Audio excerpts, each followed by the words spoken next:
దేవుని నామ స్తోత్రం కలుగును గాక. మరి 3 మాటలు విన్నాము, 4వ మాటకు వచ్చి ఉన్నాము.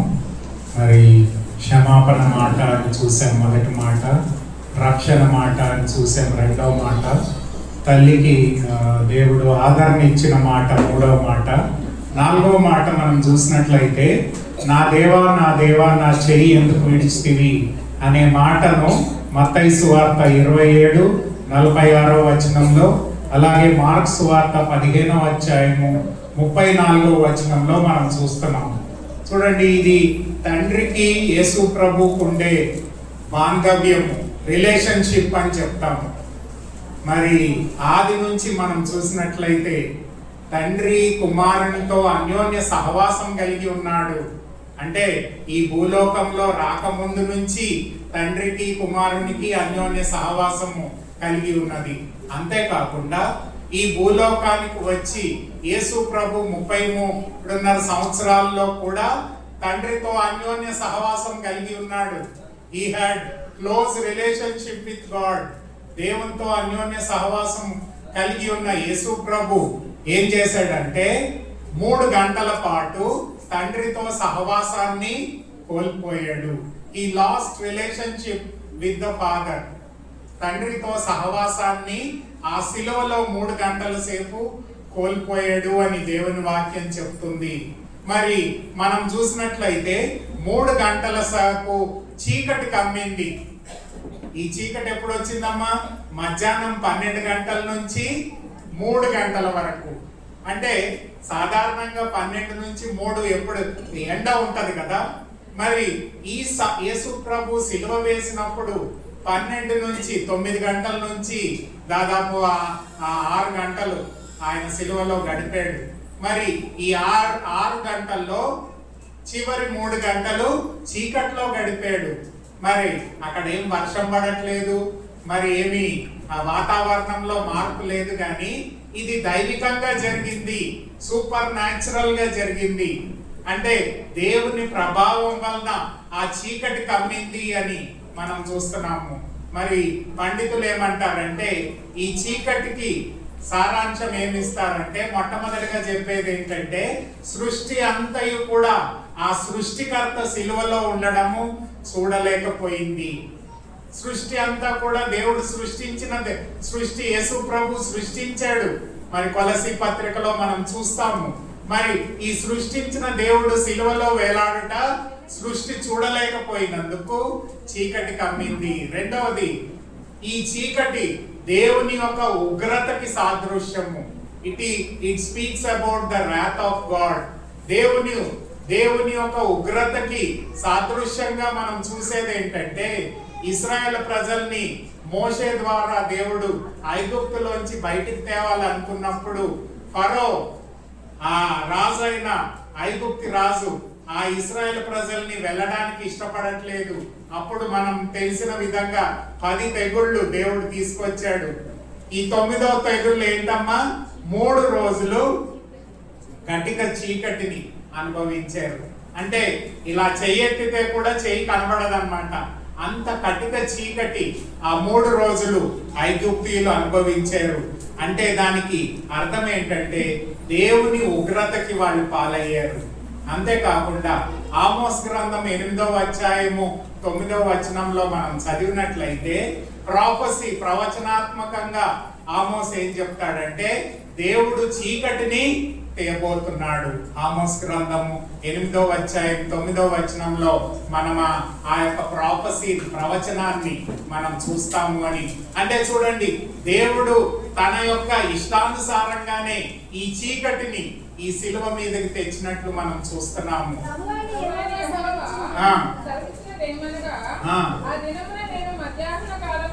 ఆ దినమున నేను మధ్యాహ్న కాలమందు సూర్యుని అస్తమింపజేయుదును, పగటి వేళను భూమికి చీకటి కమ్మజేయుదును. ఈ ప్రాఫెసీ, ఆమోస్తో దేవుడు చెప్పిన ప్రాఫెసీ ఎక్కడ నెరవేరిందమ్మా? శిలువ మీద నెరవేరింది. ప్రవచనాత్మకంగా దేవుడు 700 సంవత్సరాల పూర్వం చెప్పిన ఆ ప్రవచనాన్ని ఆ సిలువలో నెరవేర్చినట్టు మనం చూస్తున్నాము. మరి మనం చూసినట్లు తండ్రితో సహవాసాన్ని యేసు ప్రభు కోల్పోయినందుకే నా దేవా నా చెయ్యి ఎందుకు విడిచితివి అని చెప్తున్నాడు. మరి తండ్రితో సహవాసాన్ని ఎందుకు కోల్పోయాడు అనే ప్రశ్నకు మనం సమాధానం ఇవ్వాలి. ఈ 4వ మాటలో చెప్తున్నాడు, నా దేవా నా చెయ్యి నీవు విడిచిపెట్టావు, నాకు దూరంగా ఉన్నావు, నాతో సహవాసాన్ని నీవు కోల్పోయావు అని దేవుడు బిగ్గరగా, యేసు ప్రభు బిగ్గరగా కేక వేసినట్టు, ఏ క్రై ఆఫ్ యాంగ్విష్ అంటాము, ఎంతో బాధతో ఆయన ఈ కేకను వేసినట్టు మనం చూస్తున్నాము. మరి ఈ సంఘటన ఎందుకు జరిగింది అంటే, దేవుని ఈ లోకంలో ఉండే సర్వ మానవాళ్ళ పాపము యేసు ప్రభు మీద మోపబడ్డది. 2 కొరింథీయులకు రాసిన పత్రిక 5వ అధ్యాయం 21వ వచనంలో పౌలు చెప్తున్నాడు, పాపమెరుగని ఆయన మన కోసము పాపముగా చేయబడెను. అంటే మనందరి అపరాధాలు ఆ శిలువ మీద ఎవరి మీద మోపబడ్డాయి? యేసు ప్రభు మీద మోపబడ్డాయి. నీ పాపాలు, నా పాపాలు, మనం గతంలో చేసిన పాపాలు, ప్రస్తుతం చేసే పాపాలు, రాబోయే కాలంలో చేసే పాపాలు అన్ని కూడా ఏమైనాయి అమ్మా? యేసు ప్రభు మీద మోపబడ్డాయి. అందుకని తండ్రి ఏమయ్యాడు? ఆయన తల తిప్పుకొని కుమారునితో సహవాసాన్ని వదులుకున్నాడు. మనందరి పాపాలు యేసు ప్రభు సిలువలో మోసాడు. ఇది ప్రాముఖ్యమైన విషయము. సిలువను గురించి మనం ధ్యానించినప్పుడు, దేవా నీవు నా పాపమును, మా అందరి పాపాలను నీవు సిలువలో భరించేవు అనే విషయాన్ని మనం తెలుసుకోకుండా ఇక్కడి నుంచి వెళ్ళకూడదు. దేవుడు మనందరి పాపాలను ఆ సిలువలో మోయట ద్వారా మనకి రక్షణ కలిగింది. అంతే కదా? ఒకవేళ ఆయన మన పాపాలు భరించకపోతే మనకు రక్షణ కలిగేదా? కలిగేది కాదు. ఆయన మనందరి పాపాలు, దోషాలు ఆ సిలువలో మోసేడు. అంతేకాదు, రెండో విషయం ఏంటంటే, యేసు ప్రభుని దేవుడు ఆ సిలువలో శిక్షించాడు. దేవుడు ఆ తండ్రి అంటే ఆ సిలువలో యేసు ప్రభు మన పాపాలను మోయడమే కాకుండా మనకి రావాల్సిన శిక్షను ఎవరు మోసారు? యేసు ప్రభు కలిగింది. నాకు రావాల్సిన శిక్ష, నీకు రావాల్సిన శిక్ష ఎవరు భరించారు? యేసు ప్రభు భరించాడు. ఆ శిక్షకు పాత్రుడయ్యాడు. యెషయా గ్రంథం 53వ అధ్యాయము 5వ వచనం ఒకసారి చదవండి. యెషయా గ్రంథం 53వ అధ్యాయము 5వ వచనం.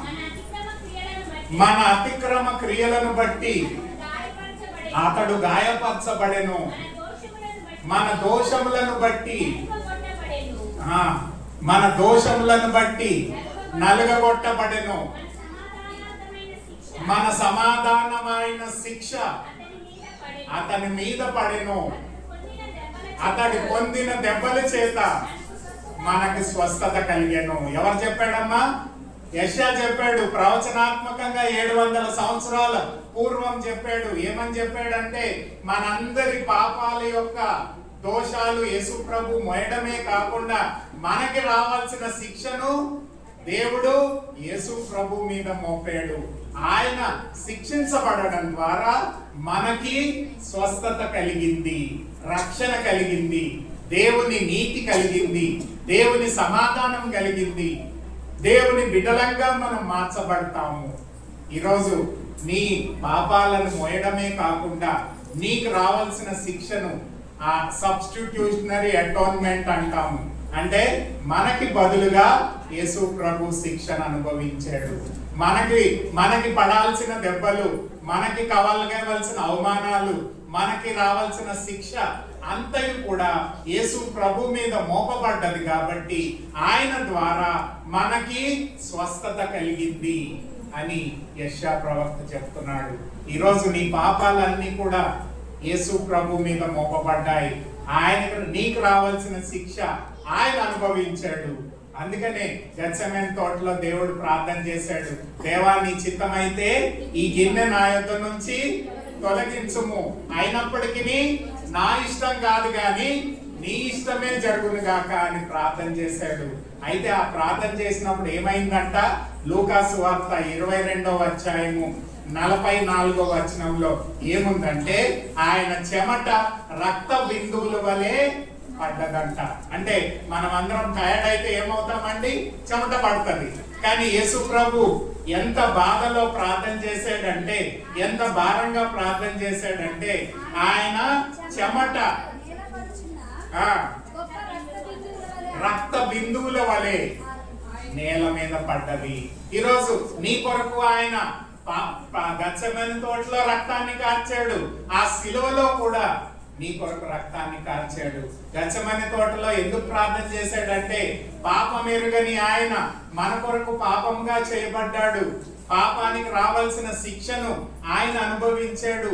ఆ పాపము యొక్క బంధకాలు అన్నిట్లోంచి మనల్ని విడిపించడానికి యేసు ప్రభు సిలువలో మన పాపాలని శిక్షను అనుభవించాడు అని దేవుని వాక్యాన్ని మనకు బోధిస్తుంది. అంతేకాదు ఈయన యేసు ప్రభు శిక్షను బట్టే మనకి రక్షణ కలిగింది. This is the basis of salvation. ఆ సిలువలో నీ పాపాలు నా పాపాలు యేసు ప్రభు మోసి మనకి రావాల్సిన శిక్షను ఆయన అనుభవించాడు కాబట్టి దాని ద్వారా మనకేం కలిగిందమ్మా? రక్షణ కలిగింది. అందుకనే అపోస్తలులు ఏమంటారంటే, యేసు నామము తప్ప ఇంకే నామములోనూ రక్షణ లేదు. అపోస్తల కార్యం 4వ అధ్యాయం 12వ వచనంలో ఆ మాటను అపోస్తలు బోధిస్తారు. యేసు ప్రభు మీ యొక్క పాపాలు మోసాడు, శిక్షను అనుభవించాడు. ఎందుకంటే ఆయన ద్వారా మీరు నిత్యమైన రక్షణను పొందుకోవడానికి మీకు దేవుడు అర్హతనిచ్చాడు. అంతేకాదు ఎఫెసీ పత్రిక 5:2 మనం చూసినట్లయితే మన కొరకు ఆయన బలిగాను అర్పణగాను అర్పించబడ్డాడు. ఎఫెసీ పత్రిక 5వ అధ్యాయం 2వ వచనంలో ఏముందంటే,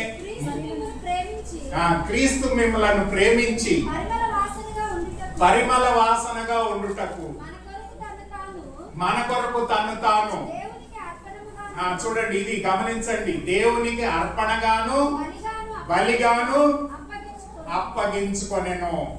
ఎవరు ఆయన చంపలేదండి, ఎవరు ఆయనను శిక్షించలేదండి. తన్ను తానే యేసు ప్రభు స్వయంగా మనందరి కోసము తన్ను తాను బలిగాను అర్పణగాను అర్పించుకున్నాడు.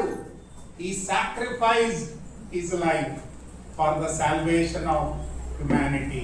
మానవుల్ని రక్షించడానికి ఆయన తన్ను తానే బలిగాను అర్పణగాను తను తాను అప్పగించుకున్నాడు. ఇంకొక మాట చదవండి.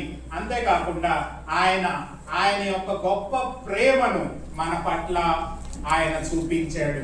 చూడండి, రక్షించడానికి ఆయన క్రయధనాన్ని చెల్లించాడు. ఆ సిలువలో నీ పాపాలు మోసాడు, శిక్షను అనుభవించాడు, నీకు రక్షణ ప్రణాళికను సిద్ధపరిచాడు. ఇదంతా ఎందుకు జరిగిందంటే, దేవుడు లోకమును ఎంతో ప్రేమించెను. రోమీయులకు రాసిన గ్రంథం 5:8 పౌలు ఏమంటాడంటే, మనం ఇంకనూ పాపులై ఉన్నప్పుడు క్రీస్తు మన కొరకు మృతి చెందెను. రోమీయులకు రాసిన గ్రంథం 5వ అధ్యాయం 8వ వచనంలో, అయితే దేవుడు మన ఎడల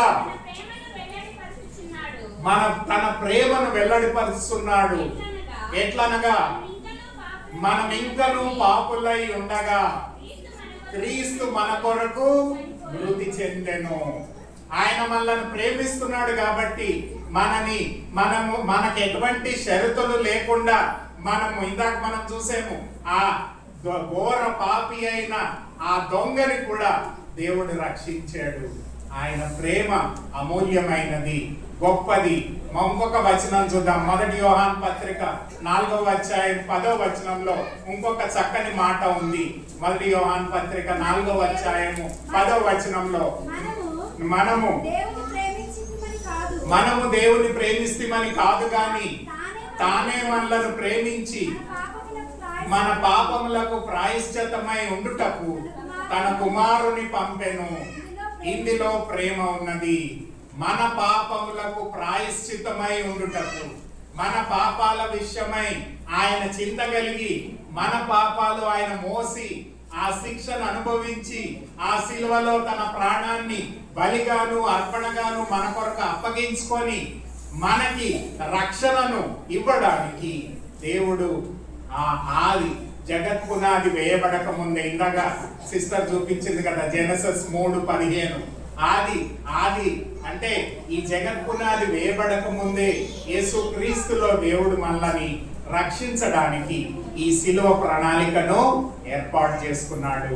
ఆ శిలువ ప్రణాళిక ద్వారా యేసు ప్రభు నరావతారిగా ఈ భూలోకానికి వచ్చి మనందరి కోసము పాప పరిహారార్థ బలిగా ఆ శిలువలో తన ప్రాణాన్ని తాను బలిగాను అర్పణగాను అర్పించుకొని తన ద్వారా ఎవరైతే ఆయన యందు విశ్వాసము ఉంచి ఆయనని రక్షకుడుగా ప్రభువుగా స్వీకరిస్తారో వాళ్ళందరూ కూడా రక్షింపబడుటకు దేవుడు ఆధిక్యతనిచ్చాడు. ఆయన అగాపే ప్రేమను మన పట్ల చూపించాడు. ఈ లోకంలో అనేక మంది మనని ప్రేమిస్తున్నాము అని చెప్తారు. మన దగ్గర డబ్బు ఉంటే ప్రేమిస్తారు, లేకపోతే మన దగ్గర ఏదో అవకాశాలు ఉంటే ప్రేమిస్తారు.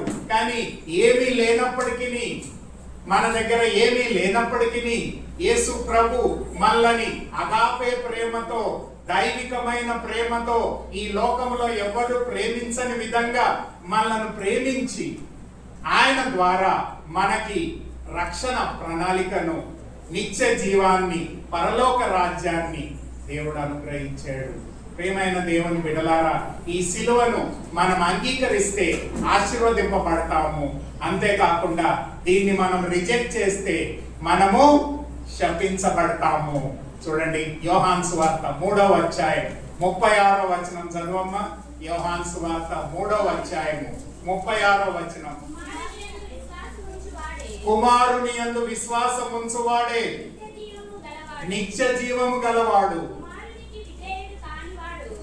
చూడండి జాగ్రత్తగా, కుమారునికి విధేయత కానివాడు జీవము చూడడు, కానీ దేవుని ఉగ్రత వాని మీద నిలిచి ఉండును.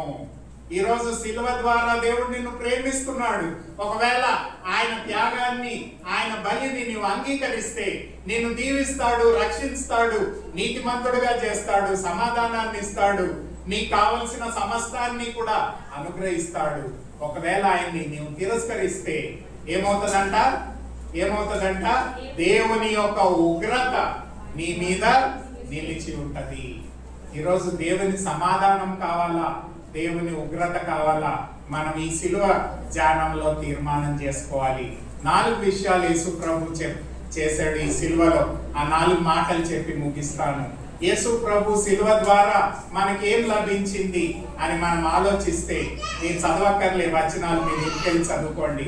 1 కొరింథీ 15:3లో ఏమంటాడంటే, ఆయన పాప క్షమాపణ కలిగింది. Forgiveness of sins. యేసు ప్రభు శిలువలో మన కొరకు ఎందుకు మరణించాడు? మన పాపాలు ఎందుకు మోసాడు? ఆ శిక్షను ఎందుకు అనుభవించాడు? ఎందుకంటే మనకి పాప క్షమాపణ, రక్షణ ఇవ్వడానికి ఆయన శిలువలో మన కొరకు త్యాగాన్ని చేశాడు. రెండవది, యేసు ప్రభు ఎందుకు శిలువలో మన కొరకు మరణించాడు? మీరు ఇంటికెళ్ళి చదువుకోండి. రోమీయులకు రాసిన గ్రంథం 6వ అధ్యాయం 3 నుంచి 6 వచనాల్లో ఏమంటాడంటే, నవీన స్వభావాన్ని, దేవుని యొక్క స్వభావాన్ని, దేవుని యొక్క గుణ లక్షణాలని, దేవుని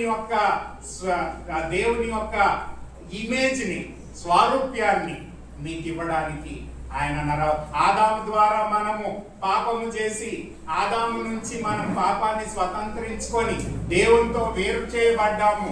కానీ యేసు ప్రభు 3 గంటలు వేరు చేయబడ్డం ద్వారా మనల్ని ఏం చేశాడమ్మా? దేవునితో సమాధానపరిచి దేవునితో అన్యోన్య సహవాసాన్ని కలుగజేశాడు. కాబట్టి ఎప్పుడైతే శిలువ ద్వారా దేవుడు మనకి పాప క్షమాపణ కలుగజేశాడు, యేసు ప్రభు ద్వారా, అంటే ఆ శిలువ ద్వారా మనని నూతన వ్యక్తిగా చేశాడు. 2 కొరింథీ 5:17లో ఎవడైనను క్రీస్తులో ఉన్న ఎడలవాడు నూతన సృష్టి. ప్రాచీన స్వభావాన్ని తీసివేసి దైవికమైన స్వభావాన్ని దేవుడు అనుగ్రహించాడు. మూడవది, సాతాను యొక్క శక్తిని తీసివేశాడు. అందరూ కూడా హీబ్రూలకు రాసిన పత్రిక 2వ అధ్యాయము 14-15 మీరు మళ్ళీ చదువుకోండి. హీబ్రూలకు రాసిన పత్రిక 2:14-15 ఏమంటాడంటే, యేసు ప్రభు యొక్క ఈ శరీరధారిగా సిలువలో తాను మరణించడం ద్వారా సాతాను యొక్క శక్తిని లయపరిచాడు. నీవు నిజమైన విశ్వాసమైతే సాతాను నీ మీద ఏ ప్రయోగము చేయలేదు, ఏ తాయెత్తులు నీ మీద పనిచేయవు. ఎలాంటి ఎవరు నిన్ను ఏది చేయదలుచుకున్నా వాళ్ళు చేయలేకపోతారు. ఎందుకంటే సాతాను శక్తిని దేవుడు దాన్ని పూర్తిగా కూడా నాశనం చేశాడు. ఈ రోజు సాతాను యొక్క ప్రభావం నీ మీద లేకుండా చేశాడు సిలువ ద్వారా. అంతేకాదు, చివరి విషయం, 4వ విషయం ఏంటంటే, మీరు ఇంటికెళ్ళి చదువుకోండి. గలతీలకు రాసిన పత్రిక 3వ అధ్యాయం 13-14 వచనాల్లో 4వ విషయాన్ని చెప్తాడు. ఏంటంటే, దేవుడు మన యొక్క శాపాన్ని తొలగించాడు. శాపగ్రస్తులుగా చేయబడ్డాడు. 13వ వచనం చదవమ్మా. గలతీలకు రాసిన పత్రిక 3వ అధ్యాయము 13-14 వచనాలు. ఆత్మను గురించిన వాగ్దానము విశ్వాసము వలన మనకు లభించినట్లు అబ్రహాము పొందిన ఆశీర్వాదాన్ని క్రీస్తు యేసు ద్వారా అన్యజనులకు కలుగుటకై క్రీస్తు మన కొరకు శాపమై మనలను ధర్మశాస్త్రం యొక్క శాపము నుంచి విమోచించాడు. శాపము నుంచి విమోచించాడు. చూడండి, అబ్రహాముకి ఇచ్చిన ఆ యొక్క ధన్యతను ఆదికాండం 12:2-3 వచనాల్లో అబ్రహాముకి ఇచ్చిన ఆశీర్వాదాలను ఎవరికి ఇస్తున్నాడంట? అన్యులైన మనకి ఇస్తున్నాడంట. ఎలాగిస్తున్నాడంట? యేసు ప్రభు శిలువ త్యాగం ద్వారా దేవుడు ఆ శాపాన్ని తొలగించి అబ్రహాముకి ఇచ్చిన ఆశీర్వాదము, ఆత్మీయ ఆశీర్వాదాలు మనందరికీ కూడా దయచేస్తున్నాడు. అందుకని యేసు ప్రభు సిలువను తన ప్రాణాన్ని పెట్టాడు. ఆయన మనందరి పాపాలను మోయడం ద్వారా తండ్రితో సహవాసాన్ని కోల్పోయాడు. అయినప్పటికీ మనందరినీ తండ్రితో త్రియేక దేవునితో మనల్ని జతపరచడానికి, అంటే ఆదాము హవ్వలు ఏదేని తోటలో పాపం చేసి దేవునికి దూరం అయ్యారు. దేవుడు వాళ్ళని ఏదేని తోటలోంచి వెళ్ళగొట్టాడు. కానీ ఆ శాపం తొలగించబడలేదు. ఆ శాపం ఎక్కడ తొలగించబడ్డది? సిలువలో తొలగించబడ్డది. మరి ఆ తొలగించబడిన శాపము ఎలాగ మనదవుతుంది? యేసు ప్రభు యందు ఎవరైతే విశ్వాసం ఉంచి ఆయనని రక్షకుడిగా ప్రభువుగా స్వీకరించి వారి పాపాలు విషయమై పశ్చాత్తాపపడి రక్షింపబడి దేవుణ్ణి, యేసు ప్రభువుని వెంబడించే వారిగా ఉన్నప్పుడు అబ్రహాముకి ఇచ్చే వాగ్దానాలను దేవుడు మన జీవితంలో నెరవేరుస్తాను అని చెప్తున్నాడు. ఈ శిలువ ద్వారా దేవుడు మనకుండే శాపాన్ని తొలగించి మనల్ని ఆశీర్వాదముతో నింపడానికి ఆయన ఆ గొల్గొతా శిలువలో తన ప్రాణాన్ని బలిగాను అర్పణగాను పెట్టుకున్నాడు. ఈరోజు మన జీవితాన్ని పరీక్షించుకుందామా? దేవా, నీవు నా కొరకు నా పాపాలను మోసావు, నా శిక్షను అనుభవించావు, నా కొరకు బలిగా అర్పణగా అర్పించబడ్డావు, నా యొక్క శాపాన్ని తొలగించావు, నన్ను నీ బిడ్డగా చేసుకోవడానికి నీవు క్రయధనాన్ని సిలువలో చెల్లించావు. దేవా, నేను నా పాపాల విషయం పశ్చాత్తాపడతాను.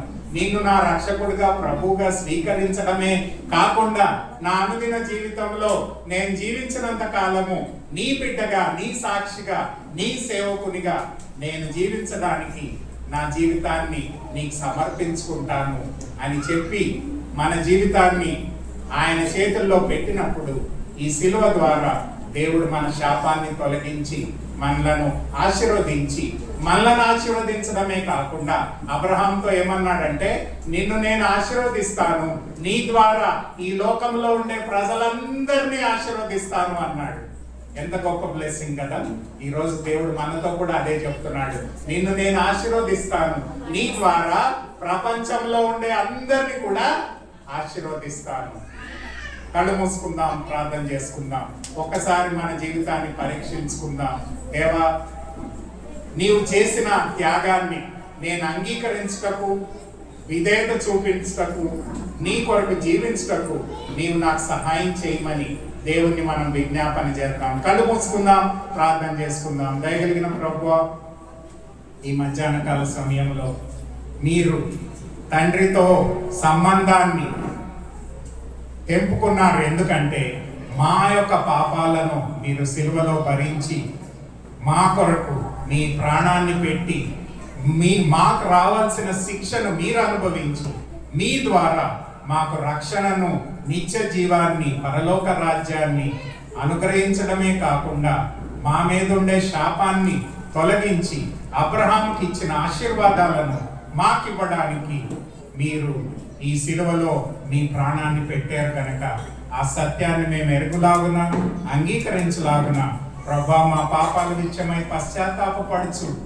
మిమ్మల్ని మా రక్షకుడిగా, ప్రభువుగా స్వీకరించి మా జీవిత కాలమంతయు కూడా మిమ్మల్ని వెంబడించే ప్రజలుగా మమ్మల్ని తీర్చిదిద్ది ఆశీర్వదించి వర్ధిల్ల చేసి మీ నామానికి మహిమ తెచ్చుకోమని మీకే కృతజ్ఞతాస్తుతులు చెల్లిస్తూ నజరేయుడైన యేసు పరిశుద్ధ నామంలో అతి వినయంగా బ్రతిమాలి వేడుకుంటున్నాం తండ్రి. ఆమేన్.